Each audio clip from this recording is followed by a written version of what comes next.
You're like one of the fairy godmothers.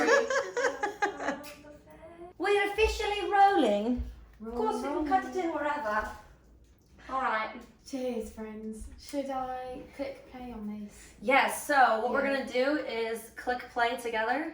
And 3, 2. We are rolling. Rolling. Okay, so let's go ahead and get a clap. Wait, what? It's not working. What the hey? What the heck?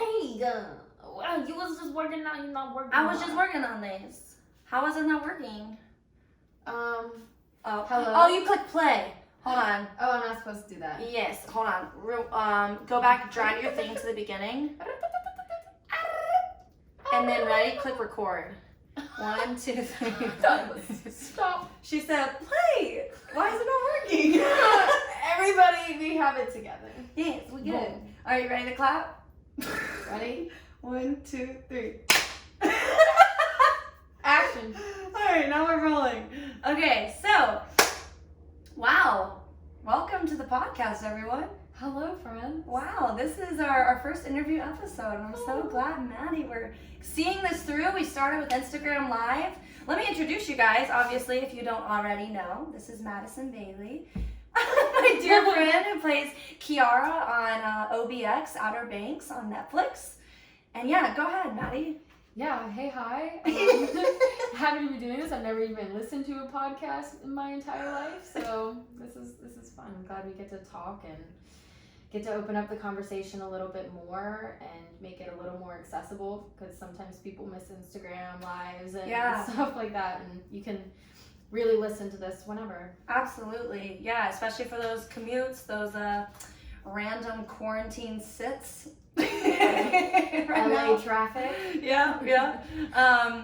And I mean the whole, as we've explained, you know, in my other episodes, I guess the first one that we haven't actually recorded yet. Now they're in on the secret. But yeah, we're doing this just to get voices out there, you know, all around mental health, that this whole topic that affects us daily.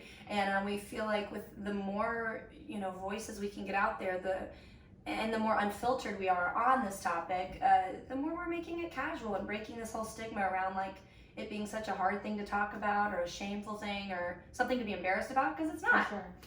So yeah, so making it a little bit more casual, because a lot of times when you mention mental health, you feel the air get sucked out of the room and it gets heavy, and it doesn't always need to be so heavy. No, yeah, we were talking about how, because we've done 2 Instagram lives together at this point, for Mental Health Awareness Month, and that's what kind of led to the whole inspiration behind finally launching this. Yeah. And I'm so glad it's kind of been serendipitous the way it's all fallen together, and we're grateful, as awkward as I am in this process, and we're recording it, so it's like, shout out. We were like, should we record this? We're like, why not? Okay, shout out YouTube. You'll see us in all of our giggly states on Maddie's beautiful blue velvet couch. Thank you. Hello. I was telling her when we first walked in that her apartment is such her vibe. It's zen, it's chill. You've got your rocks, your crystals. I definitely, your incense. Yeah, it was very important to create a safe space when I moved to LA, because it can be lonely. Mm-hmm. You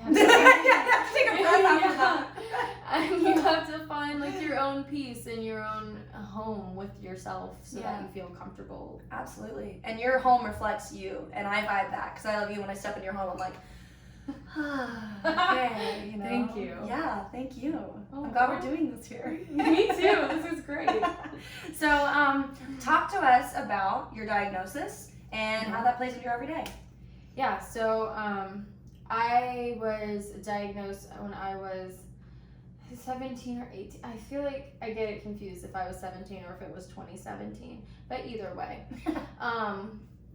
And I was diagnosed with borderline personality disorder, which it basically just means I'm ever changing and I'm really sensitive is what it comes down to simplify that. I mean, my likes and dislikes change frequently, my moods change frequently, my personality can change due to my likes and dislikes changing so much. I'm always evolving, always growing in that way. And I'm a little sensitive baby. I feel every emotion on 1,000, you know.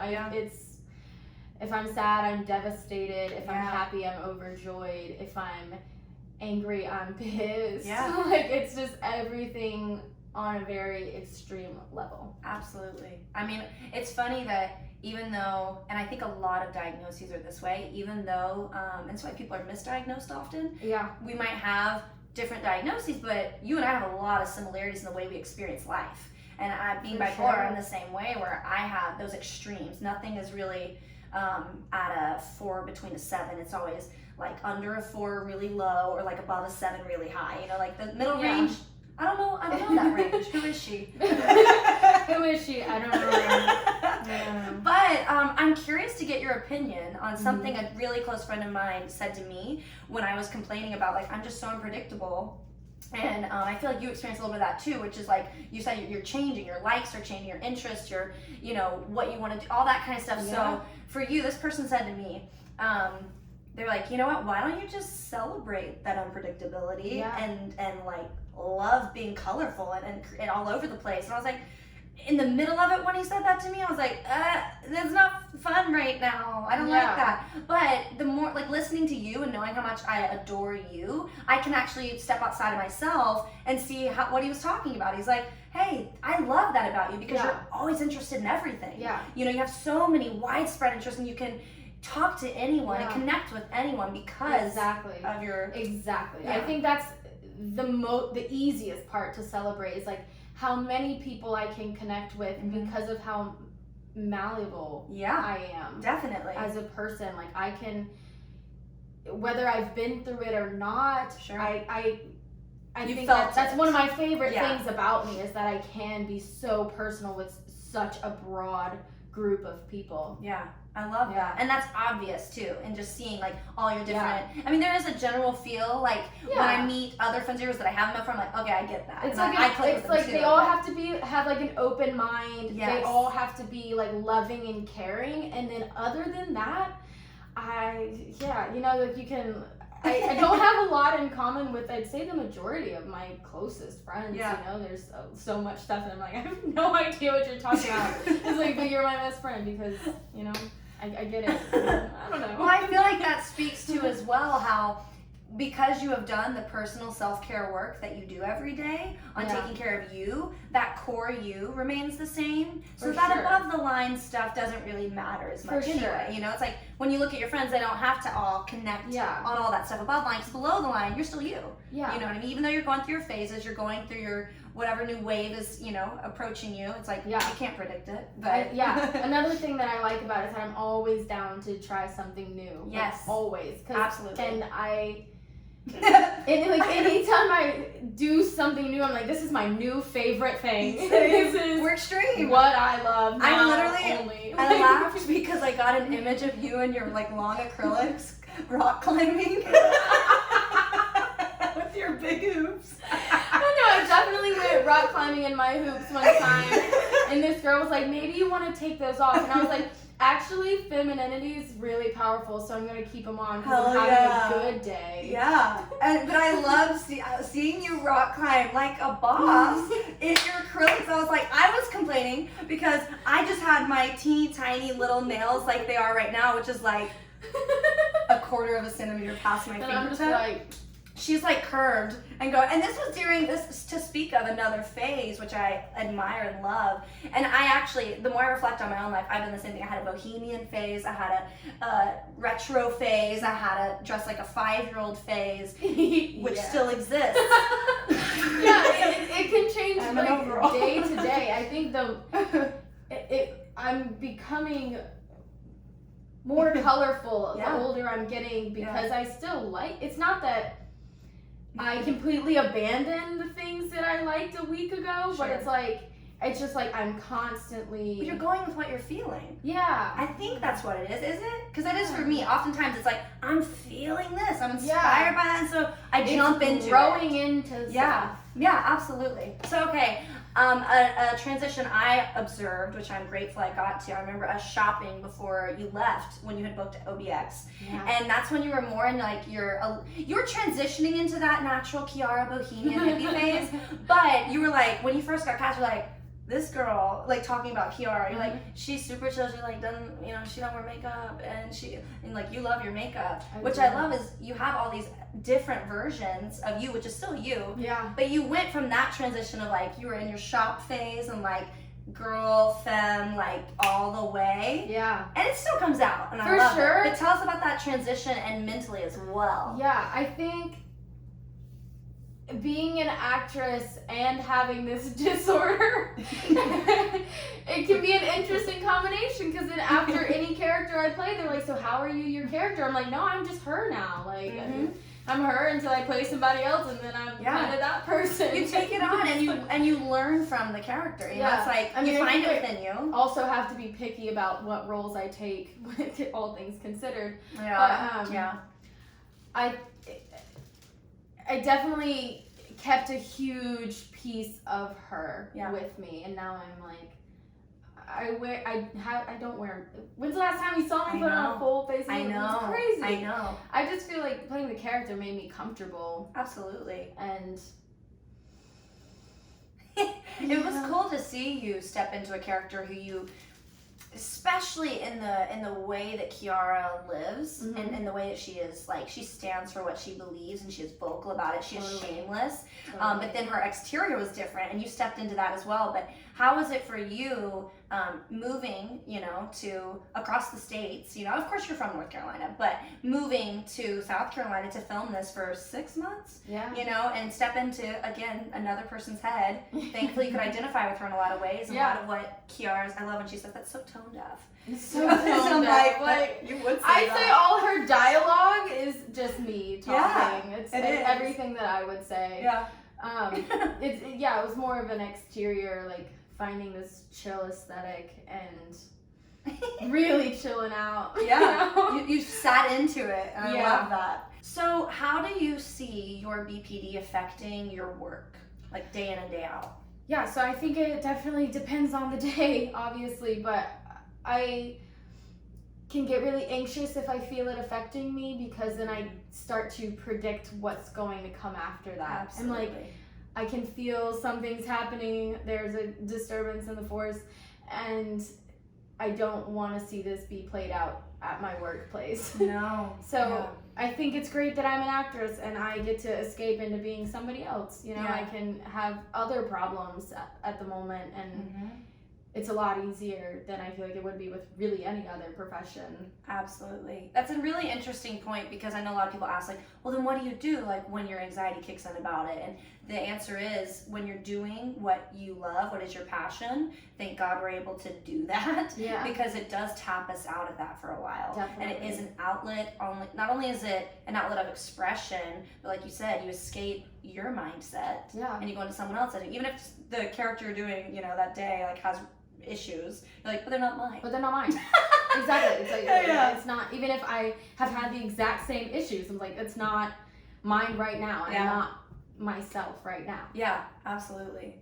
It's interesting too to think about. I've heard someone say this, because I think hypnosis might be similar in the way that we approach our acting, is that you step into some other place. And some people use hypnosis for therapeutic reasons. What do you think about that? Do you feel like there's a parallel between acting of like, hey, I'm just gonna tap into someone else's mind or some other place right now? What do you think? Are we always like hypnotized when we're at every given point? I'm just like, I don't know. What are you specifically asking? Sorry, I know it's weird, but it's like something I know. But so therapy can be all sorts of things, or I guess things that are therapeutic rather. Yeah. So hypnosis is used in a lot of like people's mental health cases. It's like that's what helps and what works for them. Yeah. I'm just curious if you think there's a connection between that process. Have you ever been hypnotized? No, I've never been hypnotized, because something about it really freaks me out. Okay, see, this makes sense why so I've been hypnotized a couple times. A couple times? Yeah, and I am very susceptible. And I think people like you and me might be extra, just because we're super feelers and we have an imagination, Yeah. It's just like, if you're, and with our meditations and with, you know, the type of spirituality that we all have, we share, I think that it's like when someone's over you, guiding you, like your guru through this hypnotic experience, to heal you or to help you step out of your... That sounds pretty fun, not gonna lie. Dude, I think we need to set you up. Right, yeah. Anything can be We're therapy. gonna have to revisit this for like the LSD. next time you're on here. Yeah, truly. I still haven't tried It shrooms. is therapy, dude. I guess we're going there on this podcast. Okay. But like I read some, or no, it was the Netflix. It was stuff about psychedelics being healing. I was like, yeah. I need to try this. Yeah, I'll be there. We'll try it out. Okay. Try it out. Okay, so another thing, when you don't have, you're on set and you're acting, when you're not on set and acting, and you need an escape from the anxiety of, I feel things coming on, what do you do?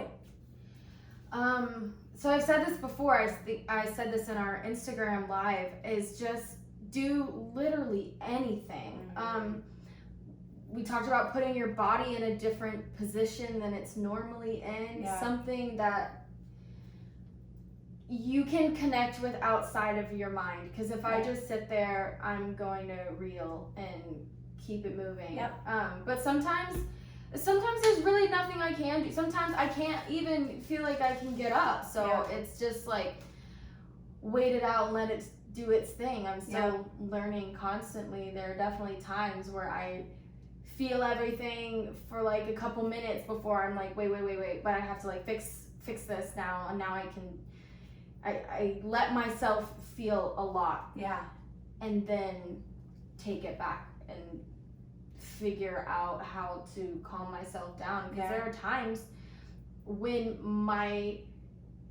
what's happening is separated from my conscious brain of like, hey Maddie, you need to like shut up and you need to relax, and then part of me that's like, I'm kind of having fun. Is that the worst thing to fucking say? But like, sometimes my mind moves so quickly and I feel like things are changing so fast, and sometimes it can be interesting, and then sometimes it can be harmful, and it can be anything.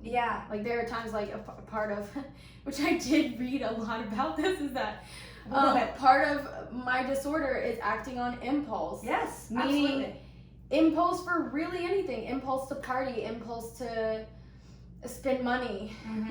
So sometimes I'm having such a good time shopping and I'm like, I don't need to fix this right now. I get it. And that's interesting, because I think what I'm hearing too is it's the awareness level that you struggle with. It's like you sometimes feel very in control of it and you're like, I'm enjoying this, and other times you're like, am I fully aware? But I don't know if I want to step out. I don't know if I trust that person to be my person to tell me if I'm aware or not. Because it doesn't always come out in like tears or anger. Sometimes it's just like, oh, I care about nothing right now. And I think that's like one of, not like it's not the worst thing about my disorder. It's definitely better than being so sad I like can't move, but feeling free. There's a very freeing part. I agree. That my disorder can hit, that I really just don't care.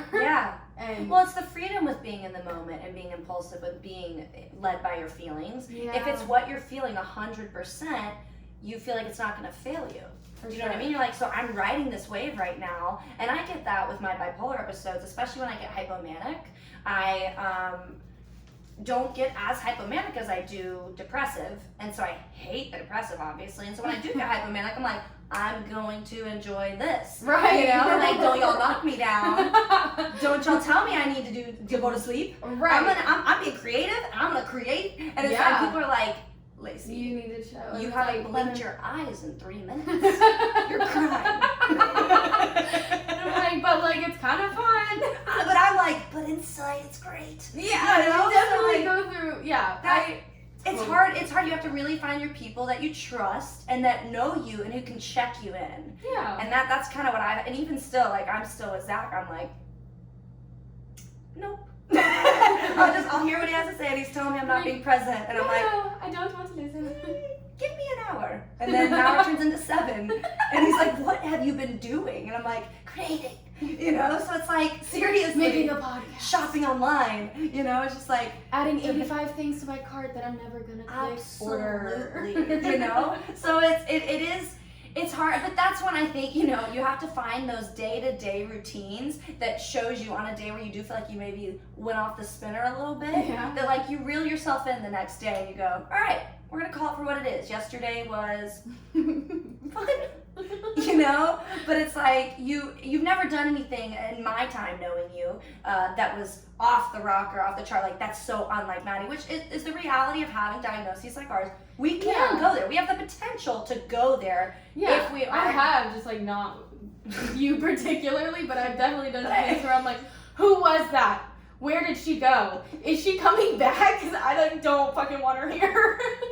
Like what? I don't think about that, but like, there are definitely moments that I'm like, I hope I never see that bitch again. Oh my god. Like, she but I can weird. say the same. I can say the same for me. Totally. Where like if someone saw me right now, I'm like, it wouldn't they be the would same. lock me up. Yeah. And not let me But out. no, that's, you know, why we talk about these things is these private things. We don't have to spill all, but the reality is they happen. They totally So if you're happen. feeling alone in those moments, like, you're not. Especially right now Yeah. during quarantine.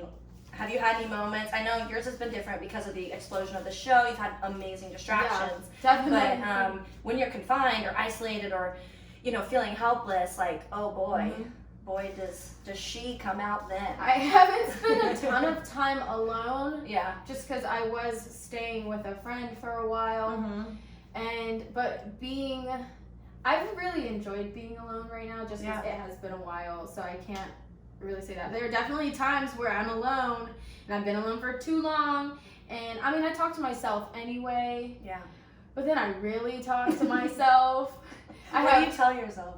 Honestly, everything. There are times where I'm like, oh my god, you're the cutest person I've ever seen. I'll just like sit in the mirror and like, dude. And then I'll just go through a point where I'm just like laying down, like, why aren't you getting up? Like, you can totally get up. You have so much to do.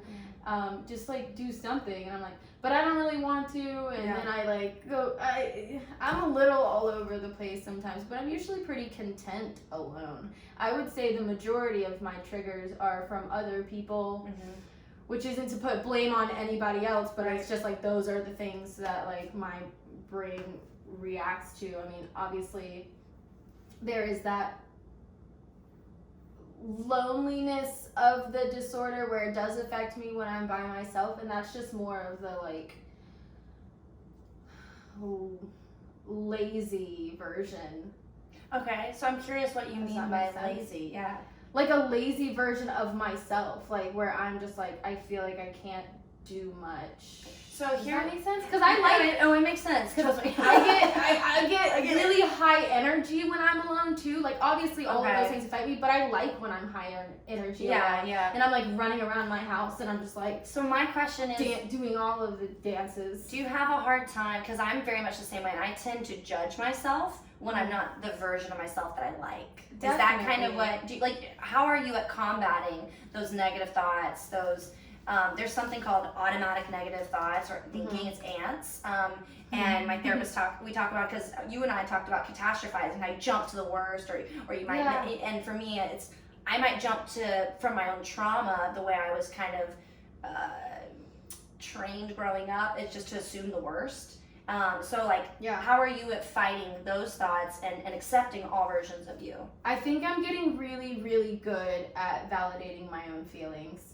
I'm really good about making myself feel okay. Nice. It's really when other people are involved, and then I'm aware of how I'm affecting other people, and that's when I start to spiral. It's definitely when I'm like, I feel like my mood right now is affecting your mood, which is making me think more about my mood, which makes me want to change it, but also, should I feel what I'm feeling, or should I change it because I don't want to affect you? And it's just like that constant battle of like knowing that if I'm sad for absolutely no reason one day, I kind of want to avoid people because I don't want to make anybody else sad. Yeah. And then sometimes I'm like, it would really help me to talk to somebody, and then I talk to somebody and I accidentally make them sad, and then I'm like, well, then you feel bad.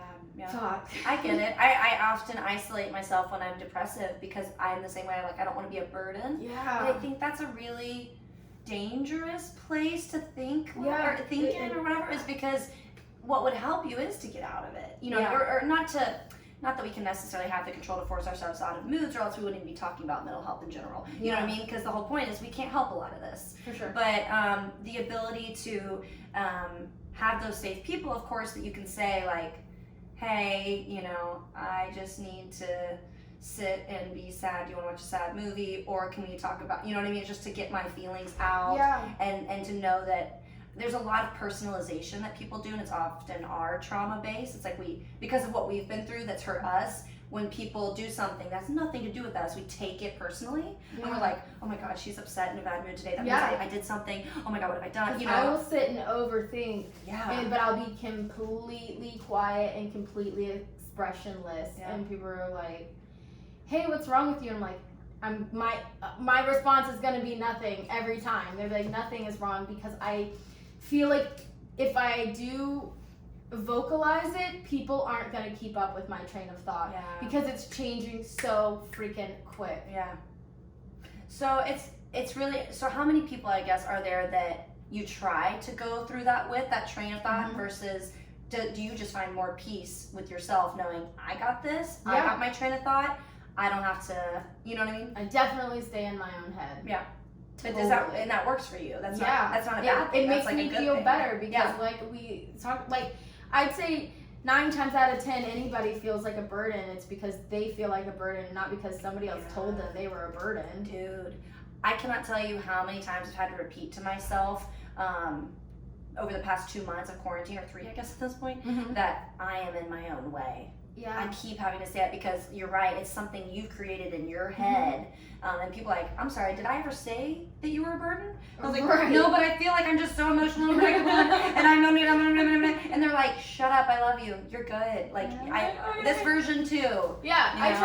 I try to remember that, because anybody can come to me and they'll never be a burden to me. And, Right. you know, so I try to That's so true. validate myself and being like, well, if this person came to me right now saying the exact same things that I'm saying, I would sit and listen and tell them that they're Yeah. loved, you know? Yeah. So it's like, Absolutely. It's like you were saying yes, or whenever in our saying our stream. whatever you would say to Yeah, yourself. treat yourself the same way Or, you yeah, would your yeah, best friend. yeah, that's the one. Yeah. But you said something that there's some sweet fans did like little art based on your words, and I was like, I love that, because when you said it, I think I literally went, yeah. Yeah. Just like my innards just like shouted Just like, at that. I was like, I I connected, yeah. Yeah. And you're like, it's not my fault, but it is my responsibility. So speak on that a little bit. I have absolutely no idea where I heard that, or if I read that, or where it If came you manifested from. it on your own. But I felt it so hard. It stuck with me, and I think it sticks with a lot of Yeah. people. Like, especially concerning mental health. yeah, Because there's so many people using their diagnoses as, and I am with you in the pain, I feel you, and know that you're not alone and you are understood. But to add to that, you can't just use a diagnosis as an excuse. Yeah. To just say, yeah, I can treat you this way because I'm bipolar. Sorry. I think it stuck like, with me, and it sticks with a lot of people who have said those exact things. Mhm. Because I've totally know. been like, I can say whatever I want because this is what I'm feeling right now. Yeah, you don't And get so- me. Yeah. I say that all the time, so that's what I'm So saying. it's just like, I'm growing every day and learning Yeah. how to like not lash out at people for not understanding me, because the fact of the matter is, like, some people haven't even freaking heard of my disorder. You know what I'm saying? It's like, so I definitely am in a constant battle of giving people so much space and understanding to learn me, and trying to find the balance of having somebody, of me being like, here's this disorder so that you know what's happening, if it happens, when it happens, but also being like, nothing about this is your problem. Right. Like, nothing about it. And if you handle it poorly, that is not anybody's fault. And I've learned to not put expectations on people. Yeah. Because I which is tough. It is. When you're dealing with something that you can't control, you want to just be like, fuck you, I can't control it. Yeah. Yeah. You want to so bad, but it's like, that doesn't make sense in everybody's mind. And you can say, like, for me, I can say whatever in a BPD rage, and then like tomorrow when I'm like, hey dude, what's up? Like, what's up? How you doing? Do you want to get coffee or something? Yeah. They're like, do you remember what you said yesterday? I'm like, oh yeah, but like it wasn't me. It was like, you know, like, it was a right.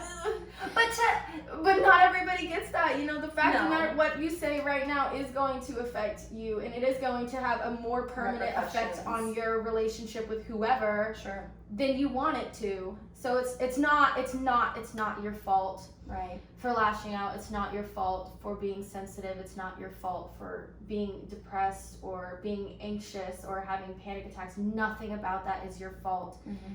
But you are the sole person responsible for how it's affecting other people. And that sucks, but it belongs to you, and it is a part of you, and that is a really hard fucking fact that I had to face. Yeah. You know. So it does affect them, but what you aren't in control of is how they respond. Yeah. You know what I mean? Mm-hmm. And that's what I have to think about a lot, is like, you got to be so okay with who you are and like your integrity and your work that when someone responds in a way that's hurtful or something like that, you don't have to carry that, and you don't have to embody that, and you have to put up your boundaries. But my question, I have two questions that are kind of, it's a double-sided. Okay. But one is, what would you tell to other people who are family and friends of people with BPD? How can they best love and be there for them? I think the best advice that I could give is just learn to listen.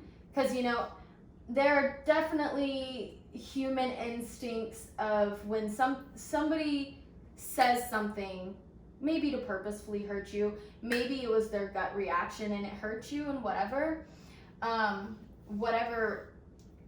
it may be, it's hard to listen to something, because I'm learning to communicate with people, and there are times where I'm like, please stop talking to me. Yeah.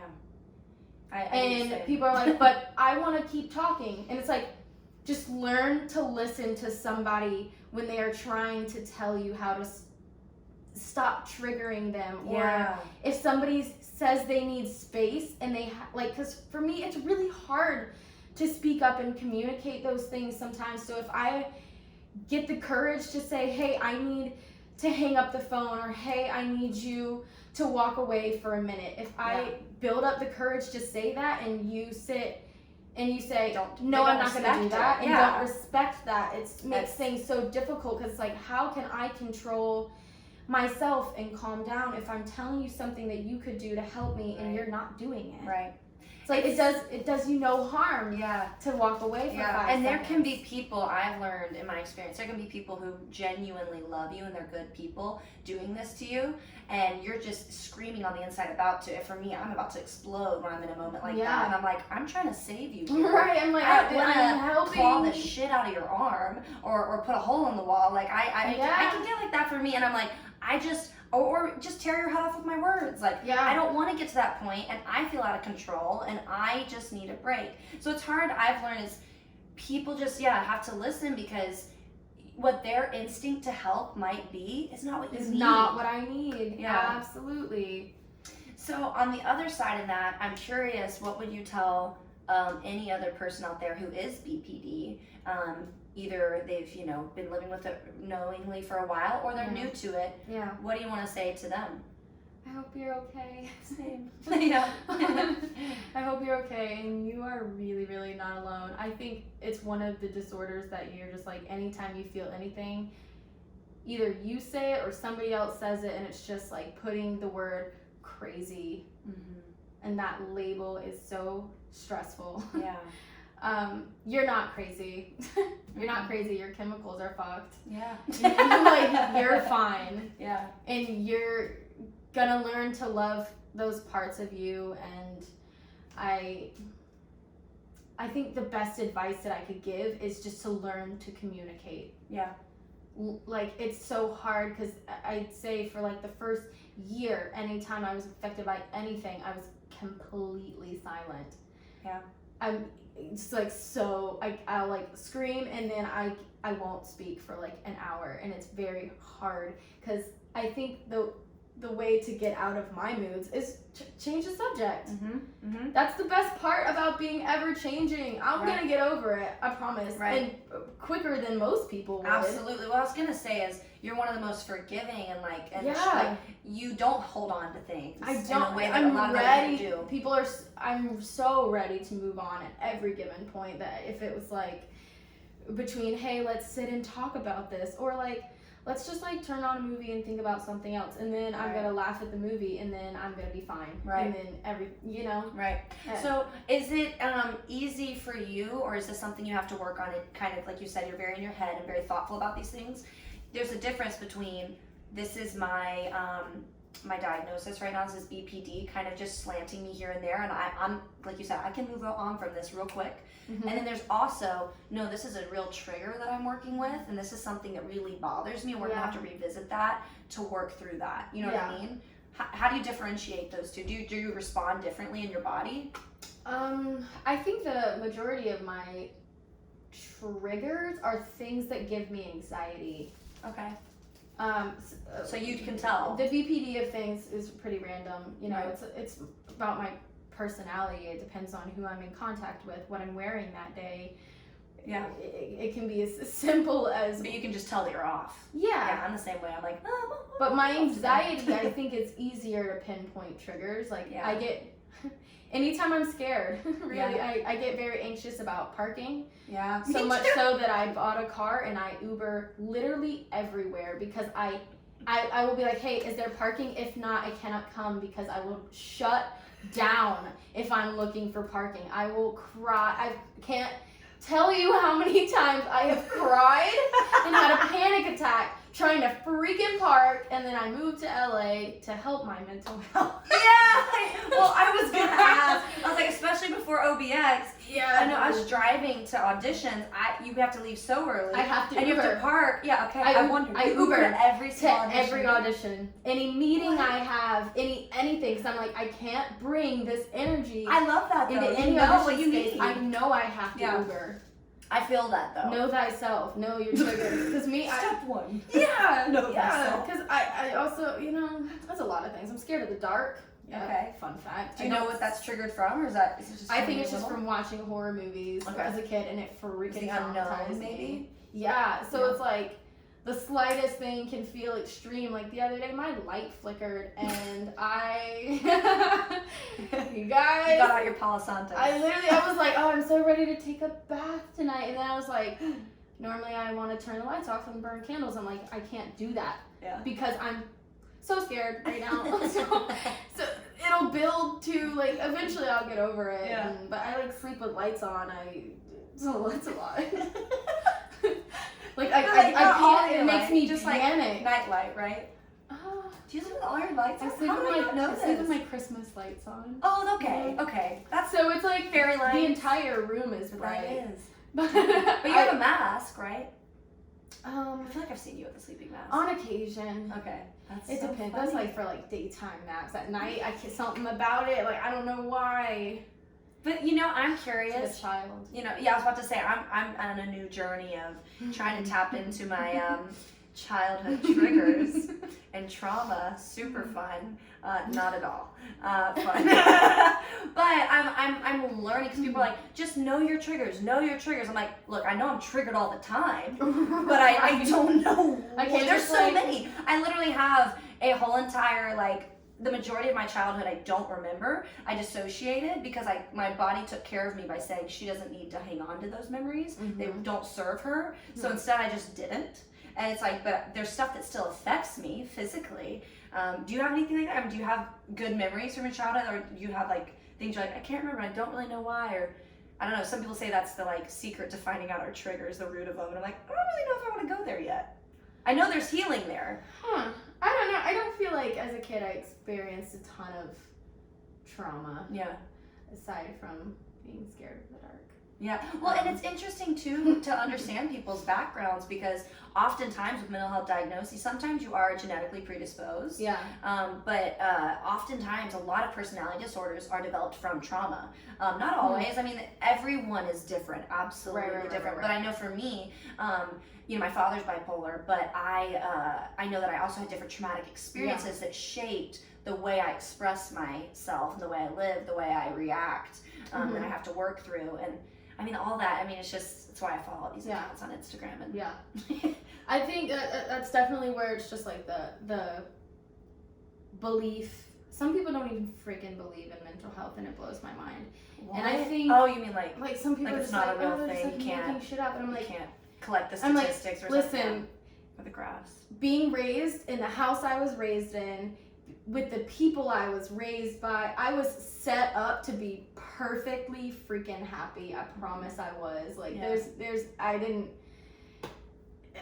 you know, there's so much trauma that kids will go through and kids will see, and that will affect them, and people are like, well, that's where all of it stems from. And I'm like, no, my childhood was really freaking phenomenal, but I had like these like weird issues of things happening that I'm just, I couldn't explain, family couldn't explain, and then, you know, some therapist was like, dude. Yeah.